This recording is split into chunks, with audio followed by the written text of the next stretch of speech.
Welcome to Rick's Corner. Today I have a very, very special guest who's been around a long, long time, and he's very well known to bodybuilding circles and powerlifting and weightlifting and fitness and nutrition, and he's always ripped, and it's Clarence Bass. Clarence, it's my pleasure to have you here on my show.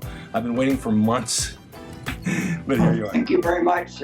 I'm honored to be with you. Oh, I'm honored to have you. You know, you and I aren't that different in age. I just turned 71 on Sunday, and the miles add up. Am I right? That's what I was telling Carol. It's going to be two old farts blowing smoke at each other. Let me ask you a question before we get into your beginning. Do you have any joint problems at all? Not really. I've been careful to avoid things that hurt.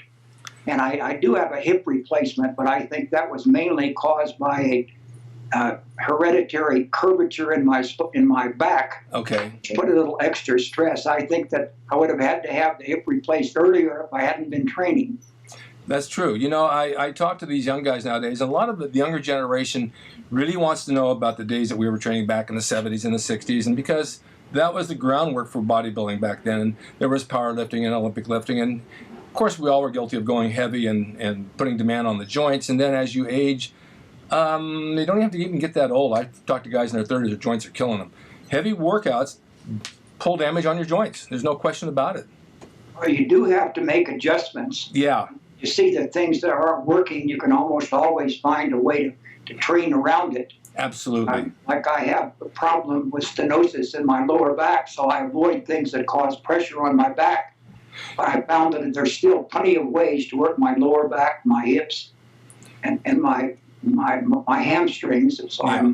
I feel like I'm not missing anything. You have to think about it and try to work around it. I agree with you. Spinal stenosis is very common. I was told I had it like last year, which is basically the narrowing of the spine, which affects the nerves that go into your legs, and of course it makes it difficult to walk sometimes.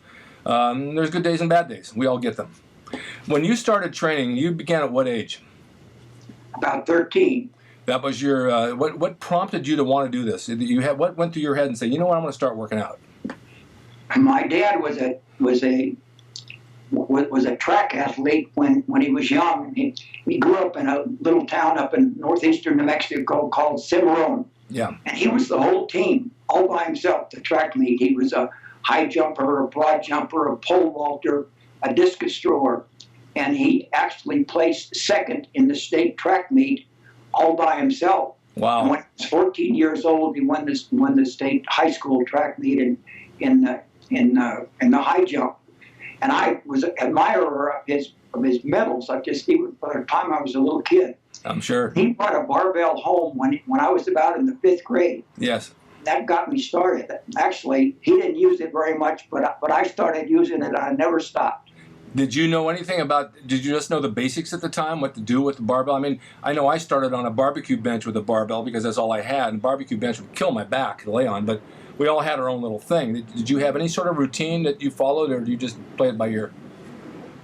I frankly don't remember what that routine was. Yeah. Of course, my dad had a sense of overload and what you needed to do to get stronger, and Right. I suppose I mimicked him. I don't really remember that. It's interesting that he taught himself to pole vault by reading it in a book. So maybe I inherited some of those genes to be able to figure out a way. You probably did. Back in those days, it was kind of more like trial and error. I mean, you see an Olympic press or military press and a bench press, and you think, okay, I'll do those things, right? And then those things escalate into other movements around that. And then you just kind of create a routine of your own. My dad also brought me home a copy of Strength and Health magazine, introduced me to that. So I had that to go by. Exactly. My interest turned to Olympic lifting fairly early. Yeah. And of course, the focus of Strength and Health was Olympic lifting. So there was a lot of articles in there that I was reading. Yes. And that got me going there. I have a collection of those sitting right over here on my shelf from 1941. Somebody gave them to me when I was in the Army. I've had them. I won't get rid of them. They're like Bibles to me. I love to look through them. There's so much good information back then, and the guys had such great bodies. And, it was basic. It wasn't into the hardcore drugs nowadays of just diet and training. About your diet back then, did you know how to eat? Did you experiment with something, or just were able to eat anything? Another thing that I always say that picking up that barbell when I was in the 5th grade, it just set the course of my life. Yeah. And it taught me that if you set a goal and you map out a reasonable plan and work at it, that you can achieve that goal. And when I was in high school, when I was a sophomore, the fellow across the street won a competition called the pentathlon in high school. And I remember I went to an assembly, a school assembly, and I saw him get the award for that win. It was a fitness contest. It's push-ups, chin-ups, bar reach, bar vault, and a shuttle run. Yeah. I made up my mind that I thought I could do pretty well in that. I responded to the weight training, and then I thought, if I worked at it and go out for that, I was going to win. Yeah, sure. Here I did win. So that set the pattern there, that if you set a reasonable goal, you work at it. I won every event except the shuttle run, and I still don't like running very much. Neither do I. But that's, it's kind of a well-rounded athletic performance when you do something like that. If you can do all those things, of course, it makes you feel better at what you do. What made you center in on bodybuilding? All right, so let's go back about nutrition. So you had a knowledge of nutrition anyway, right? Yes, I got the basic nutrition in that high school class. And then this is what you followed. Now with your books and you're ripped, and you stay ripped all the time. Do you ever eat any carbs? Oh, yes. I think carbs are important, Yeah. but I eat whole food carbs. Of course, I didn't know anything about cutting carbs. The low-carb diet was, Yeah. I hadn't heard anything about that until I was almost 40. Really? How'd you attain such lean fat and such thin skin and still have that muscle mass? Well, my idea has always been to eat a whole food diet. And I think it's important not to let yourself become hungry or feel deprived. When I got down to my lowest body weight, I was never hungry or felt deprived. I never felt any urge to overeat after the contest or the show. Right. And I think because I've eaten a balanced diet, healthy foods, and I developed this after a while, but a uniform diet where I eat basically the same thing each day.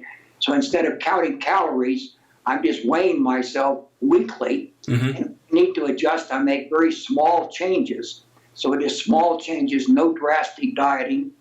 And when I was weighed underwater for the first time after I'd been training, riding my bicycle, I guess I was about 37. I was 2.4% body fat. So wow. What I was doing was working. Well, when you say a whole food diet, you mean you eat everything. Potatoes, meat, vegetables, a whole ball of wax.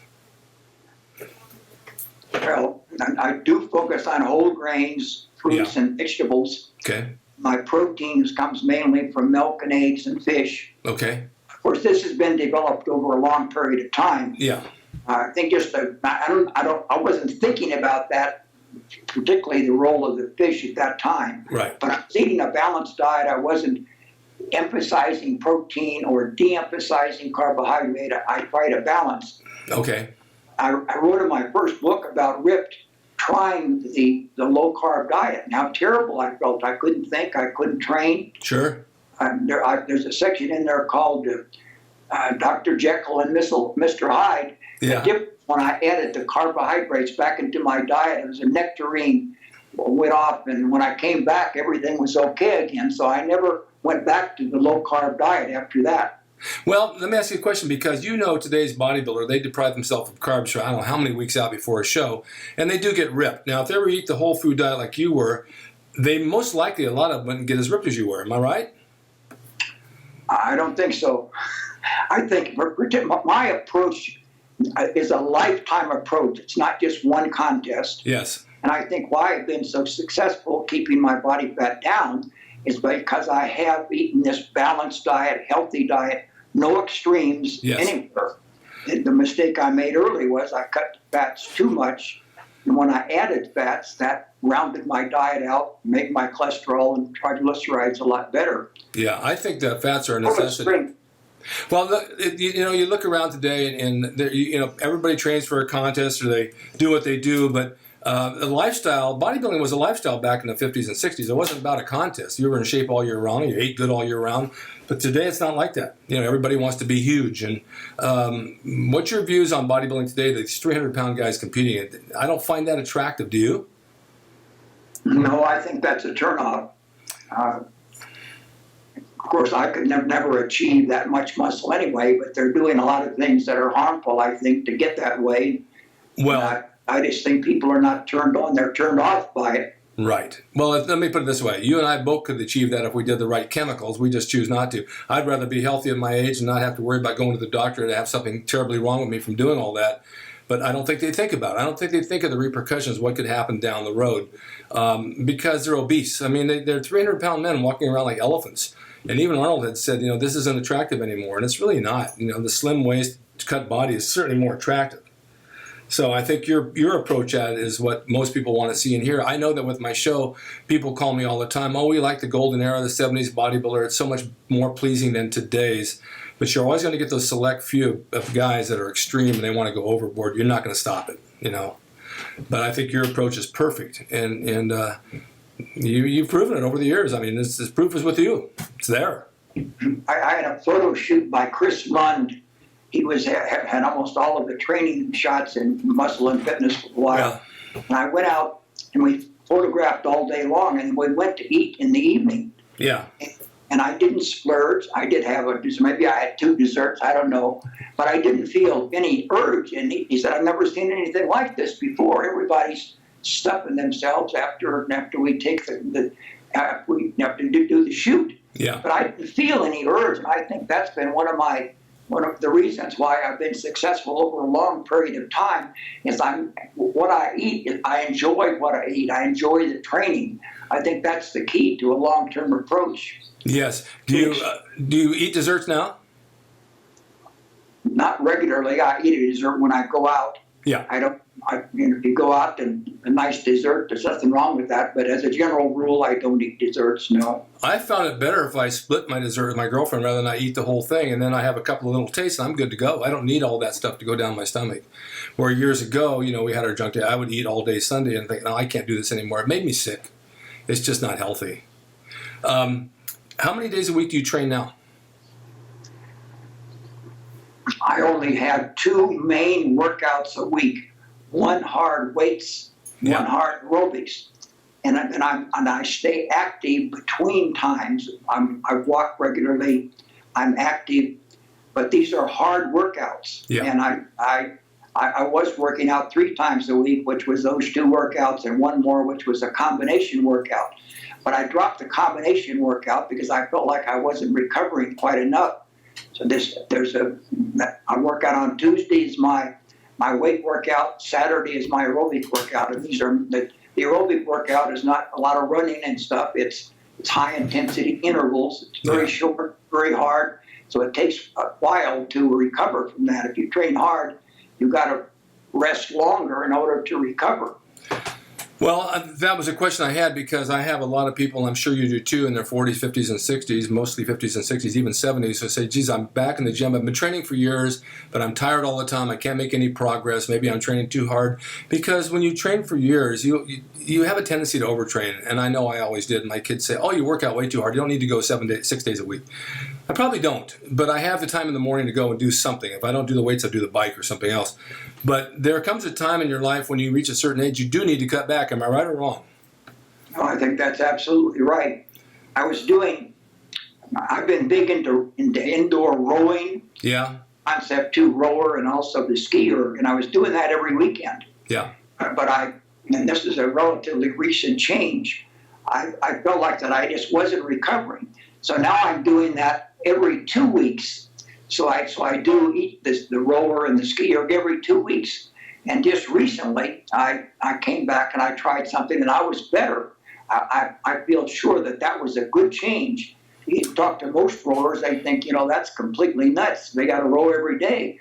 But of course, that's just part of a total training program, a balanced program with weights, other things that I'm doing. But I think I'm doing a lot better by doing it every 2 weeks, which just sounds completely insane. But it's certainly working for me. I don't know if it's really insane. I think there's a lot of truth in that. I'm one to believe that, let's just say I'm stuck on the computer trying to do something and I can't figure it out and I'm batting my brain. I'll take a break and leave for an hour. And then all of a sudden after I have that rest period minute, I come back and I figure it out. It's the same thing with a workout. Take a few days off, Oh yeah, or you feel like you're like falling apart, and you're really not. And you go back to the gym and say, "Gee, I feel so much better." So I think what you're doing, I think is right. It's actually the way it works, and you know you've done it. What you say about getting up and moving around is very important. I've written a number of things. In fact, just one recently about a recommendation came out of the UK about when people during the workday, they should be up and moving around ideally one half of the time. Yes. Work 8 hours, 4 hours. So I get up and when I'm writing or something, and I've got all the material in my head, but I can't quite put it together. So I'll go for a walk. And it seems like I don't have to get more than a block, and it starts all coming in. I've had that happen over and over and over. Yeah. People say, well, you're wasting time. You should sit there and grind it out. But that's not right. You got to get the blood to your brain. There are other things I think that are going on. Yes. But it makes you more creative. In fact, I've written an article about people that walk are more creative, about a study. So there's a lot of things demonstrating that these things are absolutely true, the things that you found out from experience, and I did too, and now we're just finding out just why. They can analyze what's going on in the brain, what parts of the brain are working, there's something called the brain-derived neurotrophic factor, which is developed by walking mainly, and it allows your brain to create more connections. If they put a brain cell in a petri dish in the laboratory, pour this stuff on it, they can just see the brain cells sprouting connections. I'll be darned. So the exercise is critical in terms of mental function. That's very interesting. My girlfriend walks every day about 3 to 4 miles and runs in between, and she owns a big business, and she's got a very high IQ, but her brain capacity, her thinking and her logic is always right on the money. So maybe there's the walking is doing the same thing to her. I mean, the way you explain it, it sounds like it to me. Now, I was in the gym today, and do you go to a big gym? I've trained at home almost my entire life. Not really in the gym. So you're at home every day training. Right. I don't really. I would prefer to train alone. I don't need somebody to be there with me to. Right. Urge me on, I urge myself on. If somebody was there, I might be inclined to do things I shouldn't do. Well, I like training alone. No, I do too, but I go to the gyms right by my house. It's a Gold's Gym, and it's a nice gym. But I'm an observer, and also I find people I want to interview out of gyms as well. But I was watching 3 or 4 guys in the gym today. I was making mental notes. Not one person was doing an exercise properly. It was completely all over the place and no focus. And these are the people that say, gee, I just can't make any progress, and they're just not even doing anything right. And I don't know what's going to inspire them. I mean, I try to correct them. I don't know if I should overstep my boundaries, but it's just wrong. It's just no one's ever guided them to do anything. And I've heard that from a lot of people. Yeah. One thing I haven't really observed this myself, but you see people in the gym for year to year, they're still doing the same thing, and their body still looks the same, Yes. and they wonder why is that? That they don't seem to have gotten the idea of overload progression. You need to be giving your body reason to respond. So I try to plan every workout to make some improvement in some way. And if I start to hit a sticking point, I don't just keep pushing that. I try to back off and maybe go in a little bit different direction and work back up again. And always trying to find some way to improve. That's how progress is what keeps you motivated. Yeah, very simply put, if you're driving and you find a detour in a road, you take another path. And it's the same thing with your workouts. You find another path, and that path works, right? Absolutely. That makes a lot of sense. It's key to long-term success. Yes, I'm taking all this in. It's be stored in my brain. Well, how many books do you have out now? 10 books and 3 DVDs. Are those on your website? Absolutely. ClarenceBass.com? No, it's C. Bass. They can't spell Clarence. They want to spell it Clarence. Oh. So just cbass.com. Okay, maybe they think it's a clearance sale, right? Also, are you on Facebook and Twitter, and do people contact you through that? No, we're not on that, but they can contact us through the website. Okay. They can email us. We try to answer all of our emails. Right. So we feel like we're probably as accessible as any bodybuilder in the field. Well, you were to me, that's for sure. I'm glad I got a hold of you. What's your latest book out? Take Charge. And what's that about? I've written those 10 books over about a 35-year period. So I I try to be careful not to write the same book again. Yes. This Take Charge book is really a departure from what I've done before, because the other books, of course, it's about an evolution of my training, but the other books were more about how I've changed, how I'm training, how I've changed the diet. But Take Charge is a different approach, and it's based on articles that I've written on my website. But there's so many, we're finding out there's so many different ways to train that are successful. And so there's opportunities for people to train in a way that they enjoy. That's the only thing that's really going to work. If you try to find something you're good at and you enjoy. And there's a number of different things that came along. One was the idea of effort-based training. We've always thought that the key to bodybuilding success or getting stronger is lifting heavier weights. And they've determined you don't have to lift heavier weights. You can lift a lighter weight, do it for low reps, and the key is the effort you put in on the last few reps. And so this opens it up to many. Some people are afraid of lifting heavy weights, particularly people that are older. Right. But this was an opportunity to make the idea that open the gates to many more people. Another thing was they've always thought that strength training and aerobic training kind of work against each other. And there's new research that shows that you can't have one without some of the other. And actually, by combining a strength training and aerobic training, instead of that interfering, getting some cross currents there, that you do better on both. So that was another open door there where people, they find they could be more efficient, do the two things together, right, and better results in less time. That makes sense to me. I do an aerobic weight workout like a nonstop once in a while, but I don't go heavy at all. And I think you're right about going lighter and making every rep count to the very end. And when you get used to that, you change the exercise again, right? Absolutely. Like I said, we're not that far off in age, but I feel that I could probably train the rest of my life, hopefully. I've had a lot of injuries from wrestling, and of course it's difficult at times in the shoulders and the knees and the wrists, but I go anyway and I get through it. I mean, if it's a lifestyle, you go and you work around everything you can, because if you stay home and you don't push yourself to do something, you're going to fall apart, right? My idea is to train forever, and Bill Pearl said he's going to train until they bury him. And I've got a friend, his name is Dan Sawyer. He's a retired lawyer from Louisiana. Yeah. He plans to stop by the gym for one more workout on the way to the graveyard. Yeah, exactly. That's my plan, and I think that's, the exercise becomes more important as you get older, not less important. Yes. Because it drives everything. Your brain works better, your body works better. It's the key as you're getting older. Then I have one more question, because this happens to me, and it probably happened to you and a lot of guys our age. You train hard, and your muscles look pretty good, but there's still an aging factor that goes with your skin slightly and with your muscle, I don't want to say density, maybe density a little bit. It just, no matter how hard you train and how well you eat, it just changes. Am I right or wrong? No, I think that's right, but I think one of my advantages is I've never been this up and down. I'm not gaining a bunch of weight, right, taking the fat off and then going up and down. So I think my skin probably is tighter because of being steady. Yes. I try to maintain a good body composition throughout the year. Right.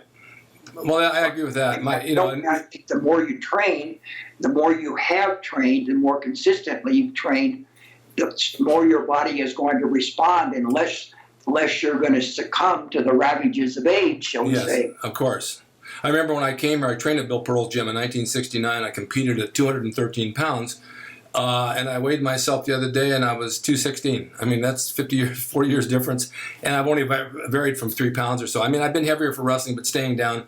But skin tone, you got to take care of your skin as well as your muscle in your body. And here in California, there's a lot of sun. We were all living at the beach and, of course, getting skin cancer now. But you have to take care of it. You want to stay young with it. And everything falls together, muscle, skin, mind, the whole thing. But you certainly have set a good example for everybody. Everybody in the world knows you. Everybody in the world looks up to you, and I do as well. And I just feel it's an honor to talk to you. So I'm really happy that we hooked up. If you go on our website, you'll find we call it a training pictorial, and it's pictures of me from 15 through 77. I saw them. 40 pictures. And there's a commentary from a professor. Her name is Juanine Sperduso. She was the author of a book called The Physical Dimensions of Aging. So she has studied the effect of exercise on aging. And she kind of presents me as a poster boy of what a regular, progressive, intelligent training and diet over the course of a lifetime can do. And if you look at, say, when I was winning my contest, I was in the early 40s. And I did take steroids for some of those contests. But when I was 60, later on, you see the pictures there, I believe I looked better at 60 than I did when I was competing at 40. I saw that. I agree with you. Go on to 70, I'm still looking pretty darn good. And the pictures at 77, still pretty good. So it just shows what can be done if you're regular and you apply yourself, you try to be intelligent. And as we talked before, if things are hurting, you make a little adjustment. As you say, you take another path, and there's always some way to do it. And what has kept me going is this results, and we didn't get to this, but it's a good point, that I've always tried to find some way that I can improve. So in my first 20 years of training, it was more the Olympic lifts. Yes. And when I was about 35, I felt like I topped out on the Olympic lifts, so I turned to bodybuilding. Okay. And I had some success there. And something else that I don't know, maybe in my early 50s, I found this indoor rowing, something that I could improve there. And as a matter of fact, just this past weekend, I found that Concept 2 had introduced two new distances, two new sprints. One is a 100-meter sprint, and another is a 1-minute sprint. The lowest, the shortest distances up to that time were 500 meters. Okay. So that gave me something else that I felt like I could improve on. And I'd only heard about it about 10 days ago, but this last weekend I posted my times, and that was the Concept 2, the world ranking. You're competing with people all over the world. Yeah. All over the world. So it's people in your age category. If it's in the rowing, it's also lightweight up to 165. So I'm in the middle of that group for the 1 minute.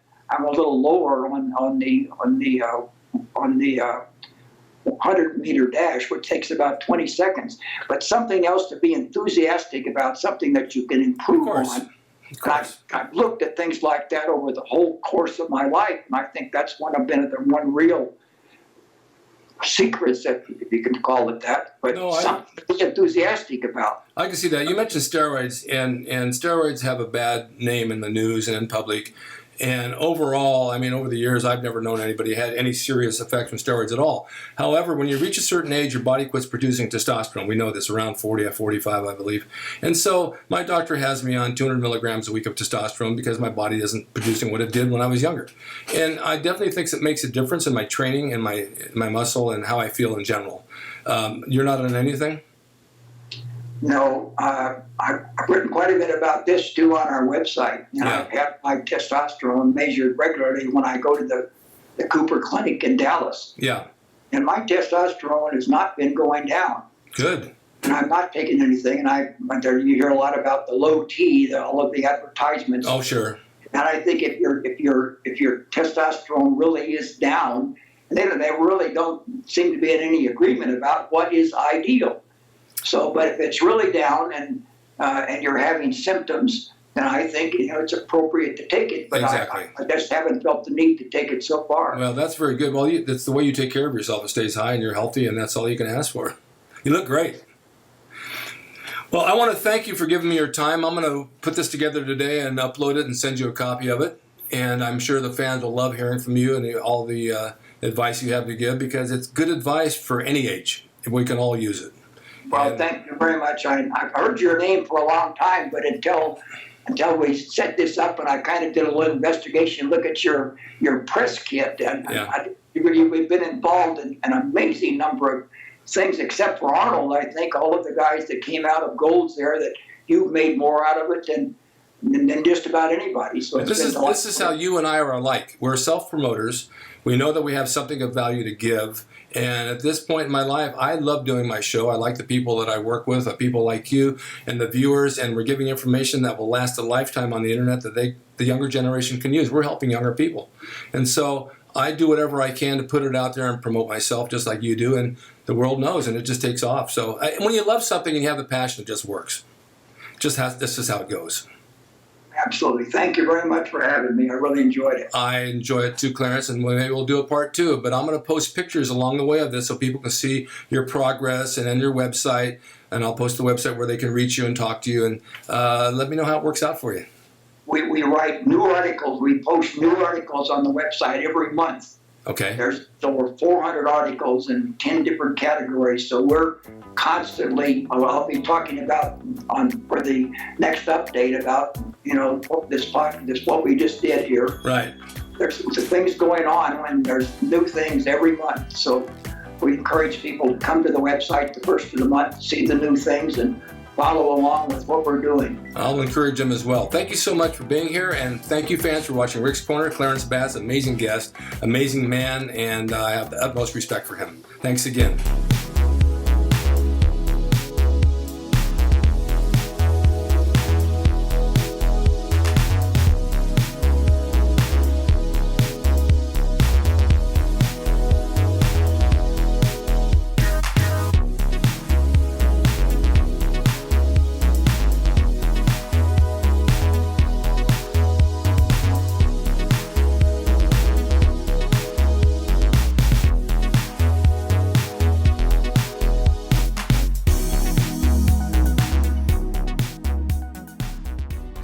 It's ricksracing.com. He is the equalizer, baby. See you next time.